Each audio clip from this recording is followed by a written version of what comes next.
Chacun de nous a droit au même accès aux soins et à la même prise en charge médicale. Mais pour les personnes à mobilité réduite, qu'elles soient âgées ou souffrantes d'un handicap, les barrières créées par un matériel médical inadapté peuvent engendrer de véritables difficultés et une grande source de stress. Quand j'ai eu l'accident, j'étais amputé fémoral, donc en fauteuil, puis j'avais des soucis énormément au niveau de mes membres supérieurs, donc j'avais un fauteuil électrique.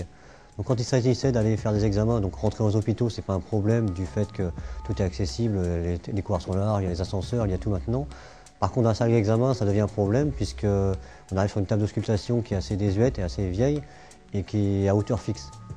Donc moi, pour grimper dessus, c'est une catastrophe, il me faut beaucoup de monde pour m'aider. Et puis sauter tout seul, c'est presque impossible.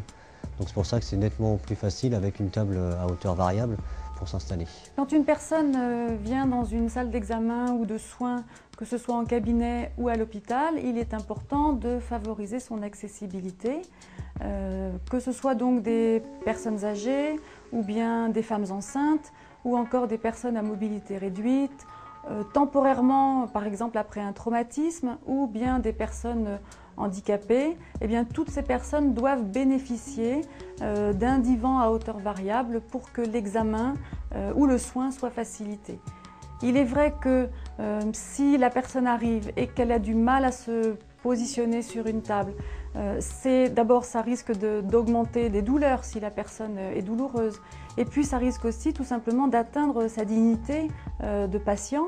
Et c'est important pour nous, professionnels de santé, de favoriser cet accueil, cette accessibilité, sans stress, sans douleur supplémentaire. J'ai choisi d'acheter une table à hauteur variable voici 3 ans, car dans ma clientèle, une personne sur 10 est à mobilité réduite ou est une personne très âgée.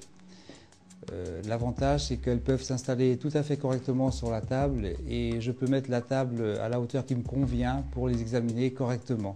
Le divan à hauteur variable permet également aux praticiens de réaliser son examen ou les soins avec un confort très important, évitant les problèmes de lombalgie ou de surmenage au niveau des articulations des épaules par exemple.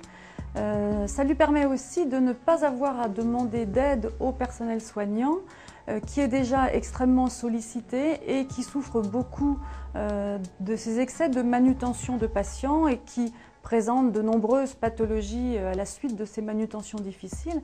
Donc vraiment pour tous les praticiens qui gravitent autour du patient, le divan à hauteur variable permet un travail excessivement confortable et sans risque.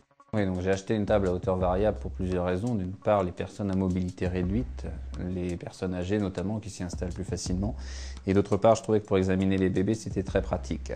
Ça me permet d'installer le bébé sur la même table, de ne pas multiplier les tables. Je la monte, je n'ai pas besoin de me pencher, les mamans non plus, c'est beaucoup plus commode en fait. Donc voilà, et puis finalement, j'en suis très content, et les malades en général aussi.